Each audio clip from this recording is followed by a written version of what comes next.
Study IQ IAS, अब तैयारी हुई affordable.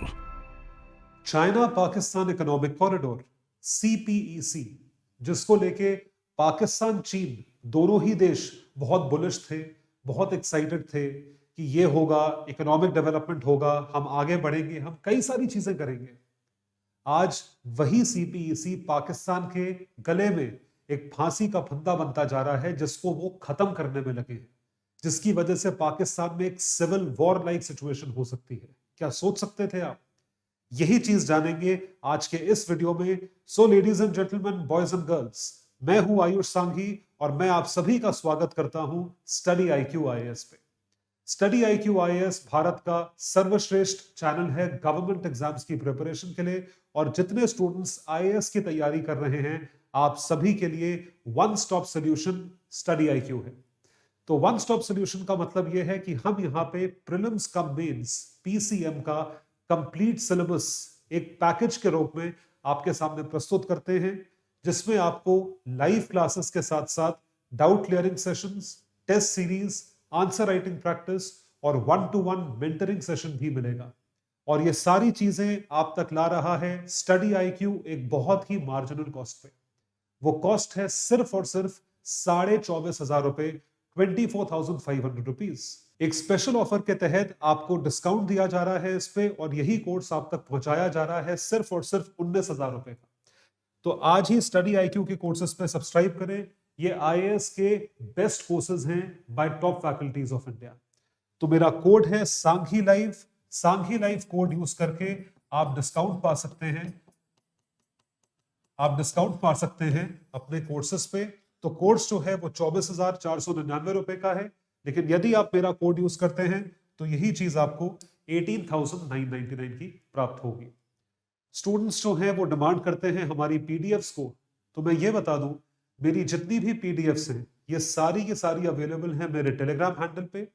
The name of my Telegram handle, as you can see behind me, is Ayush Sanghi's IAS academy. I repeat, Ayush Sanghi's IAS academy. आप मुझसे जुड़ सकते हैं, ये PDFs डाउनलोड कर सकते हैं। इसके सिवा काफी सारी interesting information, exam related articles, MCQs daily के हिसाब से हम उसमें डालते हैं। तो काफी सारा इंटरेक्शन रहता है, आप जरूर सब्सक्राइब करें। और इसी के साथ साथ अगर आप इंफॉर्मेटिव रील्स, इंटरेस्टिंग रील्स देखना चाहते हो, कंटेंट देखना चाहते हो, तो मुझसे इंस्टा पे भी जुड़ सकते हैं। ये हमारे सारे हैंडल्स हैं, सोशल मीडिया हैंडल्स, आप हमसे जरूर जुड़ें। आइए जानते हैं क्या सिचुएशन है पाकिस्तान में। तो हुआ यह है कि ग्वादार कॉरिडोर जो है वो इस वक्त एक पॉलिटिकल और इकोनॉमिक टर्मोइल में है। मतलब एक ऐसी सिचुएशन में है जिसके तहत उसके बंद होने की संभावना हो गई है। तो क्या यह पाकिस्तानी सरकार ने करा है? नहीं। ये किसने करा है? This is done by the locals, Balochi people, जो लोग बलोचिस्तान को बिलोंग करते हैं। क्योंकि ग्वादार पोर्ट जो है वो बलोचिस्तान में पड़ता है। भाई, आप किसी को उसके घर से निकालोगे, आप किसी को जहां पे वो अरसे से रहता आ रहा है उससे वहां को मूव करने को बोलोगे, तो ग्वादार एक पोर्ट एरिया है। पोर्ट एरिया पे कौन रहता है? मछुआरे रहते हैं, फिशरमैन रहते हैं। तो फिशरमैन को आपने पोर्ट एरिया से हटा के नॉर्दर्न पार्ट ऑफ ग्वादार, जहां पे कोई लाइवलीहुड नहीं है, वहां शिफ्ट कर दिया।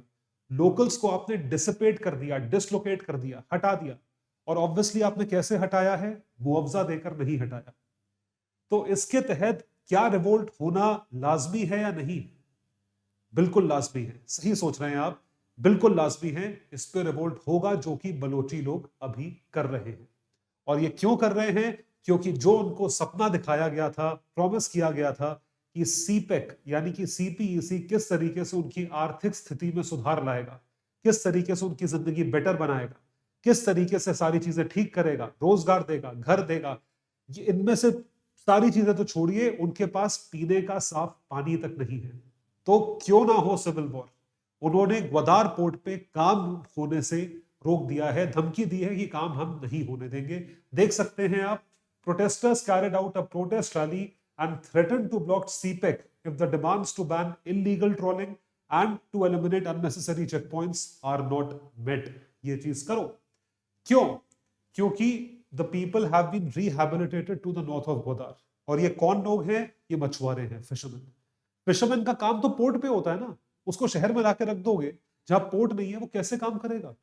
You are displacing the locals, you are asking the locals to leave the place. And specially जब आपने क्या प्रॉमिस करा था, Chinese investment, employment, growth, facilities. Balochistan remains extremely poor irrespective of that. Education नहीं है, हाउसिंग नहीं है, यहां तक कि पीने का पानी नहीं है।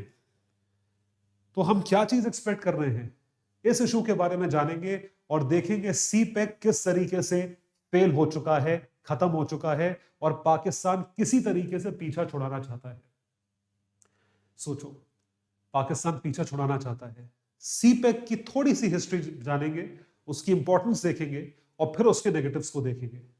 चाइना पाकिस्तान इकोनॉमिक कॉरिडोर 2015 में शुरू हुआ यह प्रोजेक्ट, जो उस टाइम के हिसाब से जिसकी कॉस्ट अनुमान करी गई थी $46 बिलियन, $46 बिलियन, और अब जाके 62 बिलियन डॉलर्स पे ये 3,000 किलोमीटर लंबा जो प्रोजेक्ट है ये खत्म होने वाला है। तो आप देख सकते हैं मेरे पीछे इसी मैप में किस तरीके से ग्वादार कॉरिडोर तक जो पूरा रूट आ रहा है, ये सीपीईसी के थ्रू, गिलगिट बाल्टिस्तान रीजन के थ्रू और नॉर्दर्न पार्ट ऑफ पाकिस्तान से होते हुए ये पूरा मिडिल पार्ट ऑफ पाकिस्तान, ये देखिए किस तरीके से होते हुए मिडिल पार्ट ऑफ पाकिस्तान, कैसे होते हुए ये जो है ये ग्वादार कॉरिडोर तक आ रहा है। इस तरीके से पूरा रूट जो है वो नापा गया है। तो ग्वादार कॉरिडोर को इस तरीके से चीन ने डिजाइन करा था। इतना पैसा चीन क्यों खर्च करेगा? इस तरीके से डिजाइन किया गया था कि वो सबसे ज्यादा बेनिफिट किसको पहुंचाए?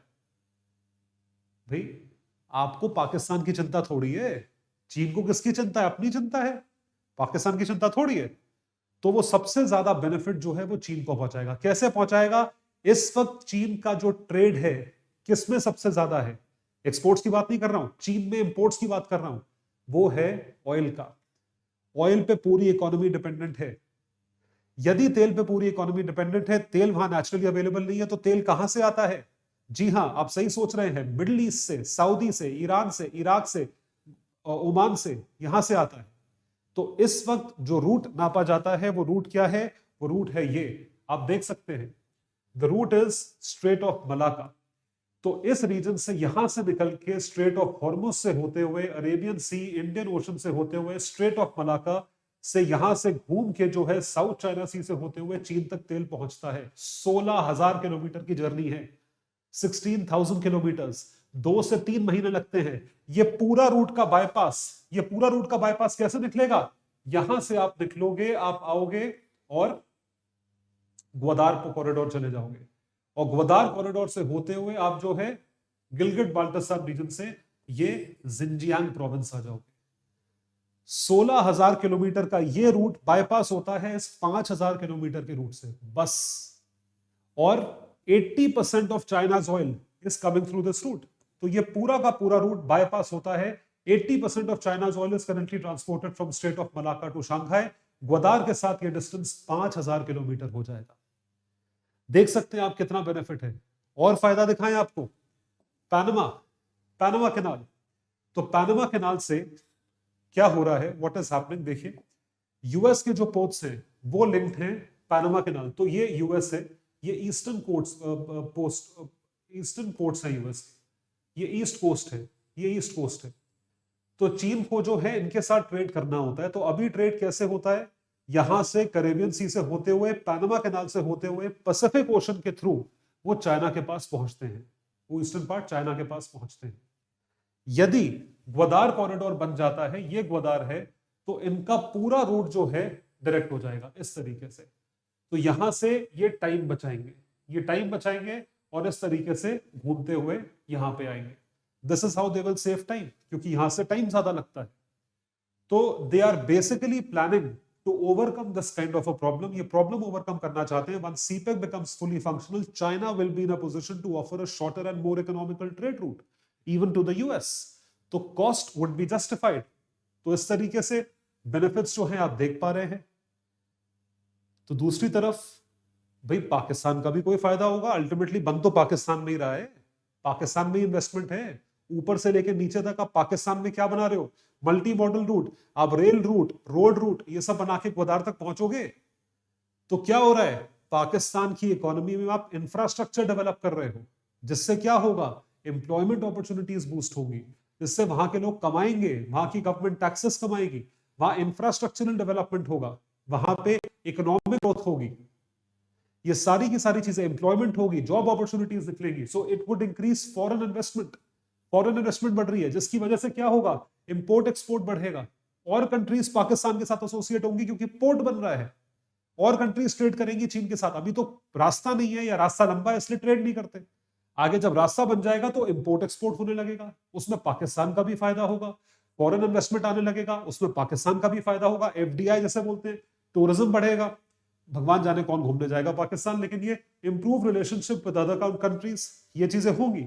सो enhance Pakistan international statute, Pakistan की इज्जत बढ़ेगी क्योंकि वहां पे एक पोर्ट है। क्यों? क्योंकि वहां पे डेवलपमेंट हो रहा है, इकोनॉमिक डेवलपमेंट हो रहा है, तो ये पाकिस्तान का फायदा है। अब सब कुछ अगर इतना अच्छा है तो आप सोच के देखो प्रॉब्लम कहां है, प्रॉब्लम कैसे हो गई। ये आप देख सकते हैं, ये एनर्जी सोर्सेस का मैप है, और एक बहुत मेजर चीज जो है वो पाकिस्तान ने ये रियलाइज करी सीपेक में कि उनके पास एनर्जी का सोर्स आएगा। तो एनर्जी का सोर्स ऐसा कि आप जानते हैं पाकिस्तान का एनर्जी सेक्टर एनहांस होगा, और वो हुआ भी कुछ हद तक, जहां पे क्या किया गया, देखिए मुजफ्फरनगर पंजाब में 1320 मेगावाट इंस्टॉल हुआ, यहां पे 1320, ग्वादर में 300 मेगावाट। इस तरीके से प्रोजेक्ट्स जो है सीपीईसी में, हाइड्रो प्रोजेक्ट, कोल प्रोजेक्ट, पावर प्रोजेक्ट जो है वो लगे। इतना बिजली का सोर्स, ऑब्वियसली आप प्रोजेक्ट्स बना रहे हो तो बिजली तो चाहिए, तो पाकिस्तान ने एक इनहेरेंट एडवांटेज देखा, और वो एडवांटेज ये था, तो पाकिस्तान को ये चीज लगी। लेकिन लेकिन लेकिन इवेंचुअली हुआ क्या, ये सारी की सारी चीजें खत्म करनी पड़ी। All the things had to be over, or rather I should say that one of the projects was halted, project को हॉल्ट किया गया। तो वर्तमान स्थिति क्या है प्रोजेक्ट्स को लेके, क्या प्रोजेक्ट्स बिल्कुल बंद हो गए हैं या प्रोजेक्ट्स आज भी एग्जिस्ट करते हैं, देखने वाली बात है, समझने वाली बात है। तो प्रोजेक्ट्स को बिल्कुल बंद ना करके उनको स्लो कर दिया गया है, ये एक साइलेंट तरीका है मारने का। तो जैसा कि आप देख सकते हैं, the big ticket projects that have moved ahead much more slowly. या तो करो तो ठीक से करो, नहीं करना तो मत करो। एक चीज जो 1 साल में खत्म होनी थी वो 3 साल हो गए, अभी तक आधी हुई है, तो कब 10 साल में खत्म करोगे? आप सोच सकते हैं। सबसे बड़ा इशू ये है, have the projects moved ahead? Yes, some of the projects have moved ahead. Have the projects been completed? Most of the projects have not been completed. इसका प्रूफ है, देखिए, what is the proof? Have a look at this. A lot of energy projects were completed, जो मैंने आपको अभी map दिखाया था। Some of the road projects have been completed, others not. क्योंकि सड़क ही तो बना रहे हो आप, सीपीईसी क्या है, एक रोड है, उसमें एक रेल रूट है बीच में। एसईजी, स्पेशल इकोनॉमिक जोन, क्या होता है? Special economic zone is that zone जिसको बिजनेस फ्रेंडली बनाया जाता है। मतलब स्पेशल इकोनॉमिक जोन में जो बिजनेसेस होंगे उनको ज्यादा इंसेंटिव्स या उनके ऊपर रूल्स अलग अप्लाई करेंगे as compared to businesses in normal area. तो क्योंकि आपको बिजनेस प्रमोट करना था पाकिस्तान में, तो आपने वहां पे अलग अलग अलग अलग एरियाज को एसईसी डिक्लेयर करा। अब एसईसी डिक्लेयर तो कर दिया, they were paid down to a smaller number. पहले आपने बोला पूरी कंट्री में इतने सारे एसईसी हैं, बाद में नंबर ऑफ एसईसी कम कर दिए, स्पेशल इकोनॉमिक जोन, मतलब बाकी सारे रीजन्स को बेनिफिट नहीं मिलेगा। Envisages and have moved very slowly. Most of the projects around Gwadar are far from completion. तो ये तो ग्वादर पोर्ट के प्रोजेक्ट्स हैं, ये कंप्लीट नहीं है। एसईसी आपने कम कर दिया, तो यहां पे काम नहीं हो रहा होगा। रेलवे लाइन स्लो हो गई, एनर्जी सेक्टर वाली चीजें काफी हद तक हुई है, बहुत हद तक नहीं हुई है। तो हो क्या रहा है? What is happening?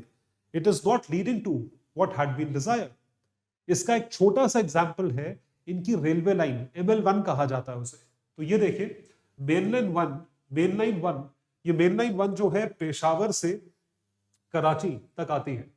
ये पेशावर है, दिस इज पेशावर, और ये है कराची। यहां से यहां तक आती है। इस रेलवे लाइन के तहत पहले जो टाइम लगना था या लगता है, वो लगता है 22 घंटे। इस टाइम को रेलवे लाइन के तहत कम करके 10 घंटे पे लेकर आएंगे। It would be brought down to 10 hours. 10 घंटे पे लेकर आएंगे। तो रेलवे लाइन और मेन लाइन का इतना स्लो काम चल रहा है, it will reduce the travel time, but the work is extremely slow. तो काम हो रहा है, लेकिन काम इतना स्लो हो रहा है कि आप कब कंप्लीट करोगे? तो ये बहुत मेजर मुद्दा है। This is a very big issue. तो इससे कौन सफर कर रहा है? इवेंचुअली सफर कौन कर रहा है? सफर करता है पाकिस्तान। चीन को कोई फर्क नहीं पड़ने वाला। प्रोजेक्ट अगर स्लो होता है तो सफर करता है मेजरली पाकिस्तान। किन किन रीजंस की वजह से सफर करता है, ये जानिए। So why CPEC facing challenges in Pakistan? तो ऐसा क्यों हो रहा है? इसके कई सारे रीजंस हैं, देयर आर मल्टीपल रीजंस। मतलब सीपेक जो इतना एम्बिशियस प्रोजेक्ट था, उसको लेके इतनी प्रॉब्लम कैसे हो गई? What led to so many problems? The problems are very simple, and the problems are, one of the problem is blame game. तूने नहीं किया, मैंने किया, तूने कैसे किया, मैंने ठीक किया, तूने गलत किया, ब्लेम गेम शुरू हो गया। उसके ऊपर और प्रॉब्लम्स क्या है? Chinese personal. उसके ऊपर और प्रॉब्लम क्या है? पैसे खत्म हो गए जी। तो आपको प्रॉब्लम्स दिखाएंगे, आप हैरान रह जाओगे। इमरान खान गवर्नमेंट को ब्लेम करा जाता है, जो अभी हाल ही में निकाली गई है, पावर के बाहर आई है। उसको किस लिए ब्लेम करा जाता है? It is blamed because it slowed down the projects, क्योंकि उन्होंने प्रोजेक्ट्स के लिए फंडिंग रिलीज नहीं करी। अब फंडिंग जो है वो पूरी तरीके से चाइना नहीं लगा रहा है, there is some fund that has to be done by Imran Khan government. तो उसकी वजह से इमरान खान गवर्नमेंट की को ब्लेम करा जाता है कि आपने डीले करे प्रोजेक्ट्स को, so you delayed the project और slowing down the implementation of CPEC. ये एक रीजन है, बड़ा मेजर रीजन है। और Pakistan declining capacity to share the cost, यही तो रीजन है कि आप कॉस्ट जो है चाइना के साथ शेयर ही नहीं कर पा रहे हो। जो आपने प्रॉमिस करा होगा उसके हिसाब से आप कॉस्ट शेयर नहीं कर पा रहे हो, which is the reason for delay. तो एक तो मेजर रीजन है कॉस्ट, पैसे खत्म हो गए। कैसे करेंगे प्रोजेक्ट शुरू, या प्रोजेक्ट खत्म चल रहा है, बीच में रुका हुआ है प्रोजेक्ट, वो तो और खतरनाक है, इससे बेटे तो शुरू ही ना हो। सबसे बड़ी प्रॉब्लम है कॉस्ट की। उसके ऊपर जहां पे आप काम करना चाहते हो, Pakistan is a terrorist state, Pakistan is the AP centre of terrorism. ऐसा नहीं है हिंदुस्तान आतंकवाद से जूझ रहा है, पाकिस्तान के अंदर पाकिस्तान खुद आतंकवाद से जूझ रहा है। तो वहां पे जब चाइनीज आर्मी के पर्सनल खड़े होते हैं तो उनको भी खतरा है पाकिस्तानी टेररिस्ट से, क्योंकि कई सारे मिलिटेंट ग्रुप्स, टेररिस्ट ग्रुप्स जो है वो एंटी पाकिस्तान भी हैं, जो पाकिस्तान में रहते हैं। कई सारे वहां पे एंटी बलोचिस्तान है, जो वहीं रहते हैं, ग्वादार के पास, बलोचिस्तान के बगल में। So in that particular case they are not letting the Chinese personnel work. In fact, आज ही चाइनीज पर्सनल को बुलेट प्रूफ गाड़ियां दी गई है, उनकी जान को खतरा है। So the presence of Chinese personnel on site is providing an easy target for terrorists who oppose the project, जो प्रोजेक्ट को अपोज करते हैं। ये दूसरा रीजन है। और अगर आप कुछ इकोनॉमिक डेवलपमेंट करते हो, पूरी कंट्री, ज्यादा बड़ी कंट्री तो नहीं है, उसके जितने प्रोविंसेस है, बलोचिस्तान है, सिंध है, मुल्तान है, ये जितने प्रोविंसेस हैं, ये सारे प्रोविंसेस में एक दोस्ती यारी वाली सिचुएशन बढ़ेगी, क्योंकि सब डेवलप करेंगे। तो अगर सिंध प्रोविंस अच्छा होता है, बलोचिस्तान अच्छा होता, मुल्तान अच्छा होता है, तो बलोचिस्तान भी अच्छा होना चाहिए। But unfortunately this inter provincial friendship is not increasing, because Balochis are feeling left out. Balochis जो है वो अपने आप को उससे दूर देख रहे हैं, क्योंकि उनको वो फायदा नहीं पहुंच रहा है, उनके पास वो बेनिफिट्स नहीं पहुंच रहे हैं, which is extremely important to reach. तो जैसा कि आप देख सकते हैं, ये सारे रीजंस हैं जिसकी वजह से प्रॉब्लम जो है राइज होती है, द प्रॉब्लम इज राइजिंग। और देखो, Pakistan is trying to survive devastating floods. हाल ही में, to add to the woes, to add to the problems, flood इतने आ गए। अब फ्लड आ गए तो आपके जितने प्रोजेक्ट्स से पानी भर गया, लाइवलीहुड चला गया, लोग मर गए, तो अब आप उससे जूझ रहे हो, उस पर आपकी इतनी कॉस्ट है। जो प्रोजेक्ट्स बीच में थे, उन प्रोजेक्ट्स में और नुकसान हो गया। सो it has damaged various power projects, highways etcetera. तो पहले ये ठीक करोगे, उसके बाद आओगे। तो सीपेक जो है, it is facing huge challenges. I repeat, it is facing huge challenges because of all these reasons. But what is actually Pakistan facing?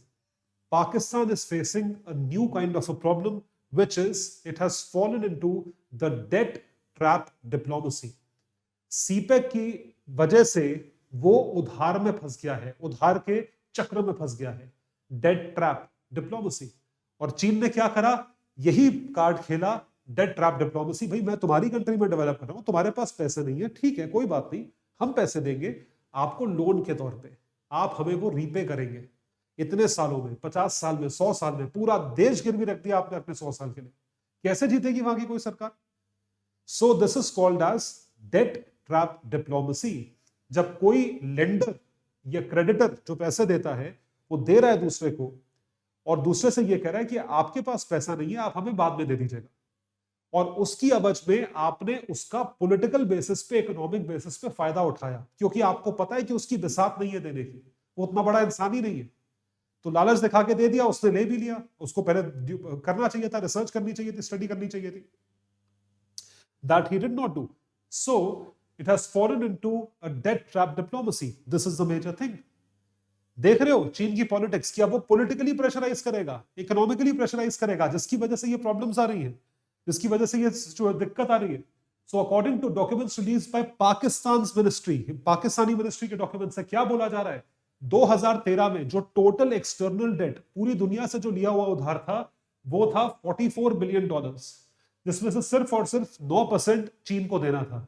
आज की डेट में अगर देखा जाए, अगर आप देखो 2021 में टोटल मिला के कितना हुआ, $90 बिलियन, जिसमें से चीन को कितना देना है, 28%, $24 बिलियन। इतना डेट उनका चीन की तरफ निकलता है। सोचिए, जस्ट थिंक। तो गिरवी तो है ही $24-25 बिलियन, $24-25 बिलियन, इतना मैसिव जो है आप इन्वेस्टमेंट कर रहे हो। तो इसको देखते हुए, ये तो पाकिस्तान की फाइनेंस मिनिस्ट्री है, इस चीज को देखते हुए आईएमएफ ने क्या बोला, ये देखिए, have a look at this. IMF raises red flag over Chinese investment in Pakistan, says report. ये IMF का कहना है। IMF ने रेड फ्लैग रेज करा है, मतलब कोई चीज सीरियस है। हम पाकिस्तान पे लड़ाई नहीं कर रहे, IMF पे तो करेंगे। तो डेट टू जीडीपी रेशो जो है 78% हो गया, और ये होना कितना चाहिए था, 60%। इतना इनको करना चाहिए फाइनेंशियल ईयर 27 तक, और ये कितना हो जाएगा, 78% हो जाएगा, मतलब बढ़ता चला जाएगा और बढ़ेगा आगे, क्योंकि आगे अगर आपको कंप्लीट करना है तो आपको और लोन लेना पड़ेगा। So what is the problem that we are facing? 30% of Pakistan's foreign debt is owed to China, including state-owned commercial banks, compared with 27% in February. As I said, it will keep on increasing. ये बढ़ता जाएगा। तो आप देख पा रहे हो पाकिस्तान किस कश्मकश में है। प्रोजेक्ट डिले हो रहा है वो एक अलग बात है, आप कितने उधार में हो, आप कितने डेट में फंसते जा रहे हो, और जो आपने प्रोजेक्ट भी नहीं करा था वो एक अलग बात है। That is different, this is something which is different. तो इस चीज को देखते हुए मैं आपको दिखाना चाहता हूं कि क्या चीज, कितनी बड़ी प्रॉब्लम से पाकिस्तान जूझ रहा है। I just want to show the intensity और the gravity of the problem. Look at this, scrapping CPEC authority, मतलब सीपीईसी अथॉरिटी को स्क्रैप कर दो। इसका मतलब क्या है, एक तरीके से इसका मतलब प्रोजेक्ट बंद कर दो। प्रोजेक्ट बंद क्यों कर दो, पाकिस्तान के इतने बुरे हाल कैसे हो गए, कुछ कैलकुलेशन बिठा के हाँ बोला होगा ना, ऐसे तो हाँ नहीं बोला होगा। इस तक नौबत कैसे आई, इसके आपको प्रूफ दिखाते हैं। Let's show you. The decision to scrap the authority came after Chinese power producers shut down this megawatt production. 2000 megawatt का प्रोडक्शन जो है वो उन्होंने बंद कर दिया, क्योंकि इतने रुपए $बिलियन ड्यूज उनसे निकलते थे जो वो नहीं पे कर पाए। अब ये बंद करा तो पाकिस्तान ने क्या बोला, हम अथॉरिटी ही बंद कर रहे हैं, we are closing down the authority. देखिए, even while the newly elected government, ये नई सरकार है, जो नए प्राइम मिनिस्टर है, has decided to abolish the CPEC, but this will not save Islamabad. जो आप पुराना उधार ले चुके वो तो दोगे ही, from falling into the Chinese debt trap, आप पे ही नहीं कर पाओगे। So this is something that has happened. और देखिए, however the decision taken by Pakistani prime minister is subject to what, is subject to Chinese acceptance. China को उसे एक्सेप्ट करना पड़ेगा, China has to accept that decision. So when we talk about this, CPEC was not a good decision for Pakistan, this is a question mark.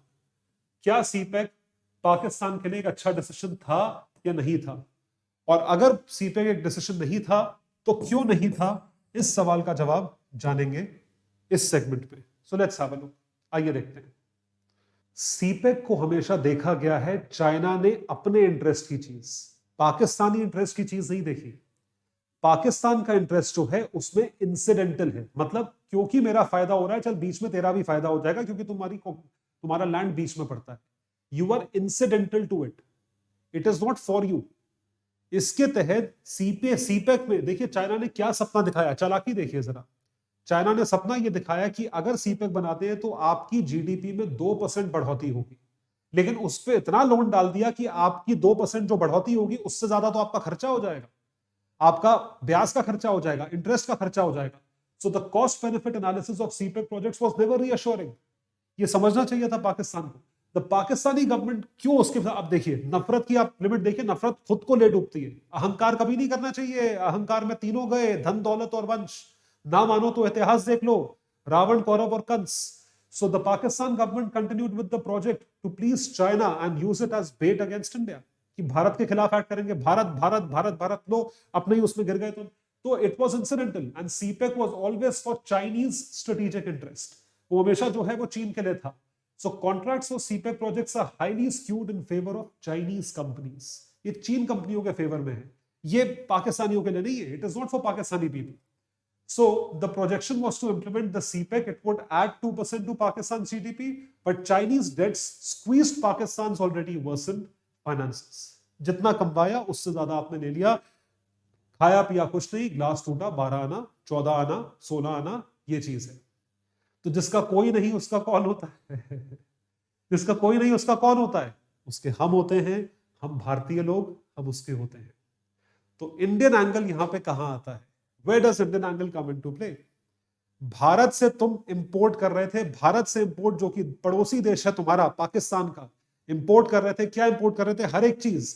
Meet exports India से होते थे जो तुम import करते थे, चावल, गेहूं सब एक्सपोर्ट होता था, कॉटन एक्सपोर्ट होता था इंडिया से, और वो सारे के सारे एक्सपोर्ट्स उन्होंने कम कर दिए, दे रिड्यूस्ड। क्यों? हम चाइना से मंगवाएंगे, हम मिडिल ईस्ट से मंगवाएंगे, हम यूएस से मंगवाएंगे। मंगवाओ मंगवाओ, एक साल मंगवा के देखा, उसकी कॉस्ट चौगुनी हो गई। ट्रांसपोर्टेशन इतना महंगा है, कोविड में चीजें महंगी हो गई, उसकी कॉस्ट चौगुनी हो गई। देखिए, let's have a look, let's have a proof. Exports to Pakistan and India decrease from इतने decrease to 3.21 billion from 3.36 billion. ये सिर्फ अभी का डेटा है। और देखो आफ्टर 2019, देखिए पाकिस्तान के imports, China, UAE, Indonesia, US, Saudi, India इतने निचले नंबर पे आ गया। इन 2021 only 0.5% of imports were from India, which rank 36। सिर्फ आधा % इंपोर्ट जो था वो इंडिया से था, बाकी सारा इंपोर्ट और देशों से था। उसका नुकसान किसने झेला?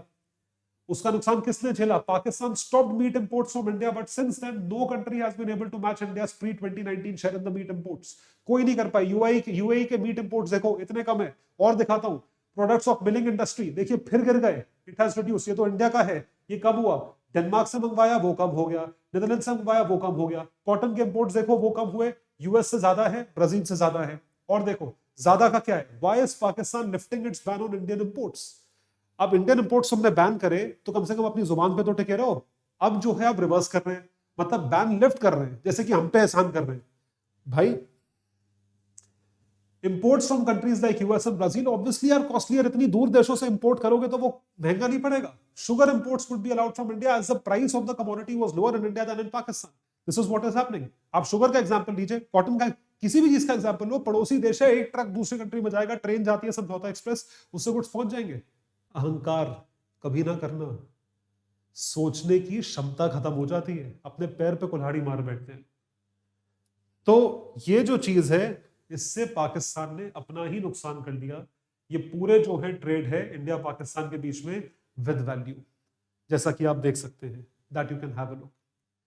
तो अब जो है भारतीय एंगल जो है इंपॉर्टेंट है पाकिस्तान के लिए। अगर पाकिस्तान ने भारत का ट्रेड स्टॉप नहीं किया होता या भारत के साथ संबंध मेंटेन करे होते तो उसका इतना खराब हालात नहीं होती। उसके पास जो आज की रेट में इंटरेस्ट देने के पैसे नहीं है, प्रोजेक्ट के 300 बिलियन रुपीस जो देखा था एक प्रोजेक्ट के लिए देने के नहीं है, वो कम से कम होते, उतना तो पैसा होता। तो इंडिया के साथ रिलेशंस मेंटेन करना, what would have benefited Pakistan? Everything would have benefited. At least you would have had things which are not more expensive. आपका करंट अकाउंट डेफिसिट कंट्रोल में रहता, इंक्रीज कनेक्टिविटी रहती। अगर आपने हिंदुस्तान के साथ सही संबंध रखे होते तो ट्रेड रूट्स के थ्रू हम सेंट्रल एशिया तक ग्रो करते, तो आप भी तो करते। भाई ग्वादार से भी तो तुम ग्रो करने के बारे में ही सोच रहे हो, वहां से चीजें चाइना जा रही है, यहां से चीजें उज्बेकिस्तान जाती है इंडिया से। सिंपल कनेक्टिविटी इंक्रीज करती, उसमें फायदा आपका भी होता। फिर रिड्यूसिंग मिलिट्री एक्सपेंडिचर, आपने जबरदस्ती वॉर वॉर वॉर वॉर तो चलो छोड़ो, 20 साल में 10 साल में एक बार होती है। जितना आप मिलिट्री एक्सपेंडिचर रोजमर्रा की एक्टिविटीज में करते हो, बोफर्स गन ये कर देंगे, वो कर देंगे, यहां से बम फाड़ देंगे, वो कर देंगे, fighting covid and future pandemic, उसमें हम आपकी कितनी हेल्प करते। हाइड्रोक्सी क्लोरोक्विन खानी थी ना, भेज देते तुम्हें। मोर matches, religious and cultural tourism, ये सारी चीजें होती, जैसे हुआ ना अभी ये द करतार कॉरिडोर, करतार सिंह साहब कॉरिडोर। तो ये जो ये चीजें हैं उसमें तुम ही पैसा कमाते हो, यू आर मेकिंग मनी। तो संबंध अगर ठीक होते तो आप क्या आपके इतने खराब हालात होते? Are you getting the point? Food security होती, हम भेजते आपको खाना। The most pressing issue for Pakistan right now is ensuring food security in the wake of devastating floods. खाना नहीं है, both the cost of shipment and time taken for goods to reach the markets would have been low. But so कैसा लगा आपको ये issue? ये है CPEC का इशू, और इस वजह से कोई बड़ी बात नहीं है। आप देखिए पाकिस्तान में बलोची लोग सिविल वॉर ना कर दें, तो जरूर हमें कमेंट सेक्शन में लिखकर बताइएगा कि आपको ये टॉपिक कैसा लगा। इस टॉपिक को जरूर शेयर करें और हमें यह बताएं कि आप और किन टॉपिक्स पे वीडियोस देखना चाहते हैं। Thank you so much everyone, keep working hard, all the best. Study IQ IAS, अब तैयारी हुई अफोर्डेबल।